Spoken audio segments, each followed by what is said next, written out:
सबका साथ, सबका विकास का संकल्प, प्रेरणादायी नेतृत्व, सटीक रणनीति, कार्यकर्ताओं का अथक परिश्रम। साल 2014, वो साल जिसका इंतजार दशकों से था। गठबंधन की बैसाखी के सहारे चलने वाली सरकारों से लोकतंत्र क्षीण हो रहा था और देश की राजनीति पर घोटालों और भ्रष्टाचार की दोहरी मार पड़ रही थी। ऐसे समय में एक जनप्रिय नेता ने देश के आम लोगों से सीधा संवाद किया, उनके दर्द को समझा और भ्रष्ट सरकारों के दलदल में कमल खिलाने का भरोसा पैदा किया। मेरे भाइयों बहनों, आपने 60 साल तक शासकों को चुना है। देश को अब शासकों की जरूरत नहीं है, देश को सेवक की जरूरत है, सेवक की। फिर क्या था, जनता के अपार जन समर्थन से देश में 30 साल बाद पूर्ण बहुमत से नरेंद्र मोदी की सरकार बनी और इस बदलाव के साथ ही देश में एक नए युग की शुरुआत हुई। शुरुआत भारत के पुनर्निर्माण की। शुरुआत देश के गांव, गरीब, किसान, शोषित, पीड़ित, वंचितों के हितों की रक्षा की, अंत्योदय के सपने को साकार करने की। शुरुआत से ही नरेंद्र मोदी सरकार ने न केवल जन कल्याण की योजनाएं बनाई, बल्कि अच्छे तरीके से क्रियान्वयन कर देश को त्वरित परिणाम दिलाया। जन धन योजना, इस योजना ने देश के हर व्यक्ति के लिए बैंकों के दरवाजे खोल दिए। बिना किसी भेदभाव के बैंकिंग की सुविधा हर व्यक्ति के लिए एक समान हो गई। मुद्रा योजना से लोगों को आर्थिक सहायता मिल रही है और वो स्वरोजगार के लिए प्रेरित हो रहे हैं। वहीं स्किल इंडिया और उस्ताद जैसी योजनाओं के जरिए युवाओं के कौशल को बढ़ाने पर बल दिया जा रहा है। विदेशी निवेश को आकर्षित करने और देश के कारोबारियों को उत्साहित करने के लिए मेक इन इंडिया, तकनीक को बढ़ावा देने के लिए डिजिटल इंडिया, श्रमिकों के सम्मान के लिए दीनदयाल उपाध्याय श्रमेव जयते योजना की शुरुआत की। देश का विकास तभी संभव है जब देश के गांव विकसित होंगे। मोदी सरकार ने जब कामकाज संभाला तब देश भर में लगभग 18,000 गांव ऐसे थे जहां बिजली पहुंची ही नहीं थी। दीनदयाल ग्राम ज्योति योजना के तहत 13,000 से ज्यादा गांव बिजली से रोशन कर दिए गए हैं। केंद्र सरकार 2022 तक किसानों की आय को दोगुना करने के लिए पूरी तरह से वचनबद्ध है। खेतों में पैदावार बढ़ेगी तो किसान की आय भी बढ़ेगी।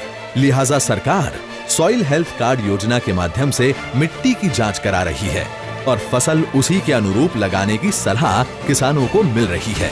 हर खेत तक पानी पहुंचाने के लिए कृषि सिंचाई योजना को शुरू किया गया है। किसान के हितों की सुरक्षा के लिए प्रधानमंत्री फसल बीमा योजना लाई गई है। सरकार की बेटी बचाओ बेटी पढ़ाओ योजना के जरिए न केवल देश में शिशु लिंग अनुपात में बढ़ोतरी दर्ज की जा रही है, बल्कि सुकन्या समृद्धि योजना के जरिए लड़कियों के भविष्य को भी सुरक्षित बनाया जा रहा है। उज्ज्वला योजना के तहत गरीब महिलाओं को मुफ्त LPG कनेक्शन दिया गया है ताकि उन्हें खाना पकाते समय धुएं से मुक्ति मिले। प्रधानमंत्री नरेंद्र मोदी के अथक प्रयासों ने न केवल व्यवस्था में नई जान फूंक दी है, बल्कि अंतर्राष्ट्रीय स्तर पर भी दुनिया का नजरिया भारत के प्रति बदला है। वहीं दूसरी ओर भारतीय जनता पार्टी भी लोकसभा में अप्रत्याशित जीत के बाद आराम की मुद्रा में नहीं दिखी, बल्कि आगामी चुनावों में भाजपा और सशक्त कैसे बने, मोदी सरकार की जन कल्याणकारी योजनाओं को जनता तक पहुंचाने में पार्टी कैसे मददगार बने, जन आकांक्षाओं के प्रति पार्टी और अधिक जवाबदेह कैसे बने, कार्यकर्ता उत्साहित हो, संगठन व्यवस्थित हो, नेतृत्व पर जनता का भरोसा हो, आगामी चुनाव प्रबंधन चुस्त दुरुस्त हो, मन को मत में कैसे बदला जाए और उसे पोलिंग बूथ तक पहुंचाने की सारी बातों पर मंथन करते हुए आगामी समय के लिए भाजपा ने कई कार्य योजनाएं बनाई, जिसमें सबसे पहले ऑनलाइन सदस्यता अभियान के जरिए भाजपा को विश्व की सबसे बड़ी पार्टी बनाने का लक्ष्य रखा गया। पूरी टीम ने इस महत्वाकांक्षी लक्ष्य को प्राप्त करने के लिए दिन रात कठिन परिश्रम किया। इन अथक प्रयासों का ही प्रभाव था कि पार्टी ने पूर्व में सारे कीर्तिमानों को तोड़ते हुए लगभग 11 करोड़ से ज्यादा सदस्यों वाली पार्टी बन विश्व में नया कीर्तिमान स्थापित किया। विश्व की सबसे बड़ी पार्टी बनने के बाद भी भाजपा यहीं नहीं रुकी। इसके बाद महासंपर्क अभियान का कार्यक्रम बनाया, जिसमें सभी सदस्यों से व्यक्तिगत संपर्क करके उन्हें पार्टी के इतिहास, विकास व उपलब्धियों का पत्रक दिया गया। साथ ही सरकार की उपलब्धियों को भी बताया गया। इस महासंपर्क अभियान की शुरुआत स्वयं प्रधानमंत्री से हुई और कार्यकर्ताओं ने पूरी मेहनत के साथ इस कार्य को पूरा किया। इस दौरान कई राज्यों में चुनाव भी हुए, जहां भाजपा को अपार सफलता मिली। हरियाणा और महाराष्ट्र में पार्टी ने गठबंधन के बिना अकेले चुनाव मैदान में उतरने का साहसिक फैसला लिया और जनता ने पार्टी को अपना आशीर्वाद भी दिया। हरियाणा में जहां 2009 में विधानसभा चुनाव में भाजपा को 90 में से 4 सीटें मिली थी, वहीं 2014 में पार्टी ने 90 में से 47 सीटें जीतकर राज्य में पूर्ण बहुमत की सरकार बनाई।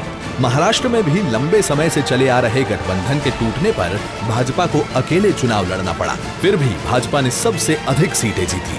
2009 में जहां भाजपा को 248 में से मात्र 46 सीटें मिली थी, वहीं 2014 में 122 सीटें जीतकर सरकार बनाई। लंबे समय से अस्थिरता के दौर से गुजर रहे झारखंड में भी पूर्ण बहुमत के साथ भाजपा सरकार बनी। 2009 में जहां भाजपा को 81 सीटों में से 18 सीटें मिली थी, वहीं 2014 में 37 सीटें मिली। आजादी के बाद जम्मू कश्मीर में भी भाजपा को सर्वाधिक मत प्रतिशत मिला। बिहार चुनाव में भले ही जीत न मिली हो, पर सभी विपक्षी दलों के ध्रुवीकरण के बावजूद पहले की अपेक्षा मत प्रतिशत में काफी बढ़ोतरी हुई है। 2010 चुनाव में जहां वोट शेयर 16.5% था, वहीं 2015 में 24.4% रहा। ऐसे में पार्टी भी पूरी जिम्मेदारी के साथ जनता के और करीब आने के लिए संगठन का विस्तार और सुदृढ़ीकरण के लिए अथक प्रयास करने लगी। पहली बार राष्ट्रीय, प्रदेश, जिला एवं मंडल स्तर पर कार्यकर्ताओं के प्रशिक्षण का आयोजन किया गया। इतना ही नहीं, दूसरे राज्य में अलग अलग दल की सरकारों के भ्रष्टाचार को उजागर करने, गुंडागर्दी के विरुद्ध आंदोलन भी भाजपा द्वारा किया गया। भाजपा को जनता से इतने करीब रहने का फायदा 2016 में भी मिला। उत्तर पूर्व, जहां पार्टी का जनाधार बढ़ाना एक चुनौतीपूर्ण कार्य था, वहां के लोग भाजपा के निष्ठा भाव से कार्य पर मोहर लगाने लगे। असम में पहली बार भाजपा पूर्ण बहुमत के साथ सत्ता में आई। 2011 में जहां भाजपा को 126 में से 5 सीटें मिली थी, वहीं 2016 में 29.5% वोट शेयर के साथ 60 सीटों पर जीत मिली। पश्चिम बंगाल, जहां भाजपा 2011 में एक भी सीट नहीं जीत पाई, 2016 में 10.2% वोट शेयर के साथ 3 सीटों पर जीत दर्ज की। दक्षिण में भी पार्टी की स्वीकारता बढ़ने लगी। केरल वो राज्य है जहां भाजपा कभी चुनाव नहीं जीती थी, वहां भी 2016 चुनाव में खाता खुला, साथ ही 15% वोट शेयर भी मिले। पुडुचेरी, जहां भाजपा को सीट तो नहीं मिली, पर वोट शेयर में बढ़ोतरी हो रही है। भाजपा की जीत का सिलसिला 2017 में भी नहीं रुका। राज्यों में पहले से ज्यादा सुदृढ़ होकर भाजपा उभरी। उत्तर प्रदेश, वो राज्य जिसके बारे में कहा जाता है कि दिल्ली की सत्ता का रास्ता यूपी से होकर गुजरता है, उस प्रदेश की जनता ने भी भाजपा को पूर्ण रूप से अपना आशीर्वाद और समर्थन दिया।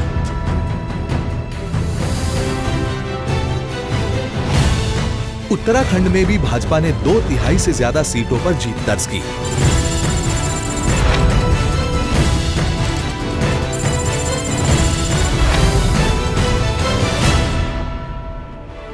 भारत के उत्तर पूर्वी हिस्से में भी लोगों के बीच भाजपा के लिए समर्थन बढ़ा है, जिसके चलते पार्टी मणिपुर में सरकार बनाने में सफल रही।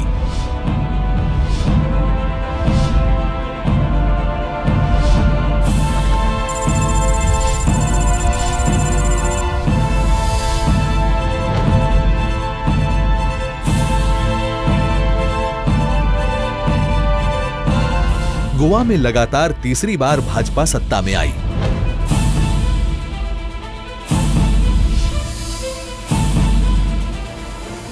केवल विधानसभा चुनाव ही नहीं, साल 2015 से लेकर अब तक हुए स्थानीय निकाय चुनाव, जिला परिषद चुनाव, नगर निगम चुनाव या पंचायत चुनाव, कोई भी चुनाव हो, हर चुनाव में भाजपा ने नए कीर्तिमान स्थापित किए हैं और देश के कोने कोने में लगातार कमल खिलता रहा है।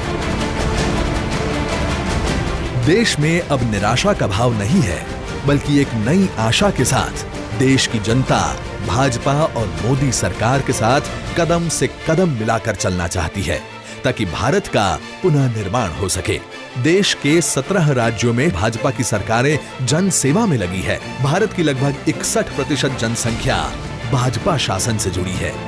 पार्टी की अब तक की यात्रा में कितने ही कठिन पड़ाव आए, संघर्ष का दौर चला, कदम कदम पर चुनौतियों का सामना करना पड़ा, किंतु पार्टी से जुड़े हर व्यक्ति ने, हर एक कार्यकर्ता ने चुनौती को अवसर मानकर कार्य किया और इसी का परिणाम है भाजपा के सशक्त होने से देश भी सशक्त हो रहा है और एक भारत श्रेष्ठ भारत की दिशा में आगे बढ़ रहा है।